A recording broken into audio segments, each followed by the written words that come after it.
যদি নিয়ামত পেতে চাও জাকারিয়া নবীর মতো ধৈর্য ধরে দেখাও। তুমি যদি ঈমানি পরীক্ষায় টিকতে চাও ইব্রাহিম নবীর মতো পরীক্ষা দিয়ে দেখাও, পরীক্ষা দিয়ে দেখাও, পরীক্ষা দিয়ে দেখাও। প্রত্যেকটা নবী রাসূলের জীবন বান্দাদের জন্য সামনে এগিয়ে যাওয়ার এক একটা রাস্তা, আল্লাহর ওলিদের জীবন চরিত্র, সেটা আমাদেরকে চলার জন্য কৌশল শিখিয়ে দেয়। বলেন সুবহানাল্লাহ। প্রত্যেকটা কিছুর মধ্যে একটা কানেকশন আছে না নাই? মনে রাখবেন, বুঝা যত সুন্দর মনের সাথে বাড়বে সমস্যা তত সমাধান হবে।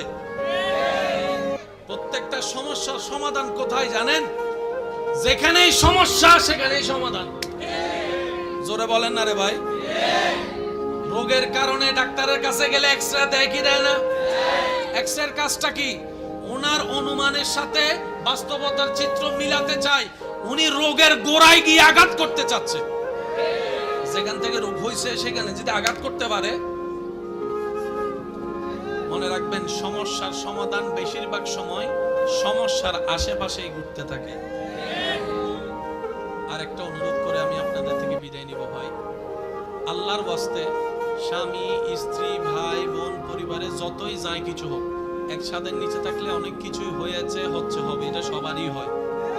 কারোটা বাহিরে আসে কারোটা বাহিরে আসে না, পার্থক্য এতটুকুই, পার্থক্য এতটুকুই। দিল থেকে খুব কম মানুষ এই শান্তিতে আসে। কখনো নিজের ঘরের বিচারের জন্য বাহিরের মানুষের কাছে যায়েন না। হয়তো আপনি কারো কাছে গেলে, বাহিরের মানুষের কাছে গেলে হয়তো আপনি সাময়িক বিচারটার মাধ্যমে জয়যুক্ত হবেন কিংবা হেরে যাবেন, যাই হোক একটা ফয়সালা হবে, কিন্তু এই যে পরিবারটা ভাঙবে এটা আর কখনো জোড়া লাগবে না, এটা আর কখনো জোড়া লাগবে না।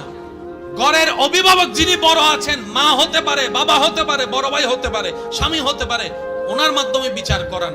আপনারা চার দেওয়ালের ভিতর সমাধান করবেন। বাহিরের মানুষ যেদিন ঢুকে যাবে সেদিন পরিবারও ধ্বংস হয়ে যাবে।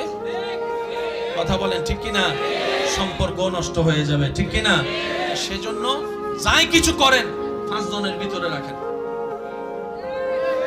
আর 2 ভাই 3 ভাই যদি মিল বেশি না হয় এক রুমের মধ্যে বেঁধে দিবেন, মারামারি কর আর যা কর মিললাই বাইর হইস।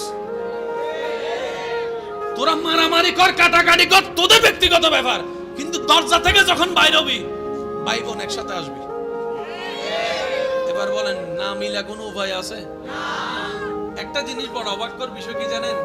মানুষ যে সম্পত্তির জন্য সম্পর্ক নষ্ট করে, যে সম্পত্তিটা যাদেরকে দেওয়ার জন্য, যেমন বাবা ভাইয়ের সাথে দুশ্মনী করলো সম্পত্তির জন্য, এই সম্পত্তি যেন আমার সন্তান না পায় এটাই চাওয়া। কি আজব ব্যাপার! এক সময় সে সম্পত্তিটাই তার জন্য কাল হয়ে দাঁড়ায়। নিজের ছেলে মেয়েরা সম্পত্তি নিয়ে মারামারি করে, বাপ মাকে বাদ দেয় না একবেলা। মনে রাখবেন, টাকা সম্পত্তি থাকলেও জ্বালা, কিন্তু থাকলে বেশি জ্বালা। থাকলে একটু জোরে বলেন, থাকলে, না থাকলে একটু কম জ্বালা। যার নাই তার টেনশন একটা, যার আছে তার টেনশন। কেমনে ধরে রাখবো, কেমনে বাড়াবো, কেমনে বাক করব, কারে কি দিব, কে কোনটা ভাইয়া খুশি হবে, কে কোনটা ভাইয়া নারাজ হবে, হাজার টেনশন। সেজন্য রব্বুল আলামিন বলে, বান্দা রিজিকের বিষয়টা আমি রব নিজের হাতে রেখেছি। কেন জানো? তোমাদের হাতে রিজিকের দায়িত্ব ছেড়ে দিলে তোমরা আপনকে বাড়াই দিবা, পরকে কমাই দিবা, বন্ধুকে বাড়াই দিবা, দুশমনকে কম দিবা। যেমন রিজিকের হাজার রিজিকের একটা অংশ হচ্ছে অক্সিজেন। অক্সিজেন আসে কোত্থেকে? গাছ থেকে। এবার কোন গাছ থেকে যে কে অক্সিজেন নেয় আমরা কেউ জানি? আর যদি আমার মনে হয় আমরা যদি জানতাম কোন গাছ থেকে কে অক্সিজেন নেয়, তাহলে দুশমনে যে গাছ থেকে অক্সিজেন নাই রাতের বেলা যাইয়া সেই গাছটাকে আমরা কেটে ফেলতাম। বাস্তবতা তো এটাই দাঁড়ায়। রব বলে যে আমি তোদেরকে জানাবো না, তোদের হায়াত তোদের হাতও রাখবো না।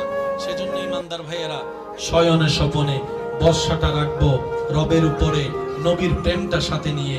রবের উপর যে বর্ষা করার মতো করতে জানে, রব্বুল আলামিন ছোট্ট ছোট্ট পিঁপড়াকে পর্যন্ত খাওয়ায়, ছোট্ট ছোট্ট পিঁপড়াকে পর্যন্ত খাওয়ায়, ছোট্ট ছোট্ট পিঁপড়াকে পর্যন্ত রব্বুল আলামিন খাওয়ায়।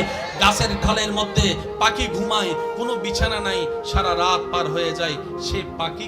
সে পাখিকে যার রহমতে পড়তে দেয় না গাছ থেকে, তিনি আমাদের রব, তিনি আমাদের মালিক, তিনি আমাদের খালিক, তিনি আমাদের জুল জালালি ওয়াল ইকরাম।